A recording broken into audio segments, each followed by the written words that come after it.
माझं नाव डॉक्टर पराग कल्याणी. मी डर्मॅटॉलॉजिस्ट आणि hair transplant surgeon आहे. आज मी आमचे पेशंट मिस्टर मोहित जोशी ज्यांनी की 7 महिन्याआधी हेअर ट्रान्सप्लांट सर्जरी केली आहे, तर त्यांचे एक्सपिरियन्स शेअर करण्यासाठी इथं आहे. मोहितजी, आपला एक्सपिरियन्स प्लीज सांगाल? सर्वप्रथम नमस्कार. मी मोहित जोशी, मनमाड म्हणजे मनमाड जंक्शन, नाशिक जिल्हा, इथून मी बिलॉंग करतो.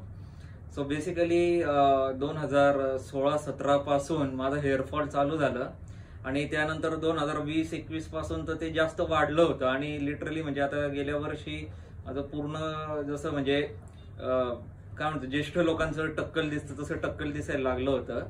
मग त्यानंतर मी म्हणजे माझ्या मामाला कन्सल्ट केलं, तर माझ्या मामाने मला इथला इन्स्टा हेअरचा ऍड्रेस दिला आणि इकडे मी जेव्हा कॉन्टॅक्ट केला तर त्यांनी मला पूर्ण समजावून सांगितलं आणि माझी साधारण 1 जुलै आणि 2 जुलै 2023ला प्रोसिजर झाली आणि त्याच्यानंतर काही साईड इफेक्ट न होता किंवा जास्त कोणत्याही प्रकारचा त्रास न होता आता तुमच्या समोर रिझल्ट आहे. आणि सो हॅपी. चला, तुम्ही इथं आलात, ते आपला एक्सपिरियन्स शेअर केला त्याबद्दल थँक्यू सो मच.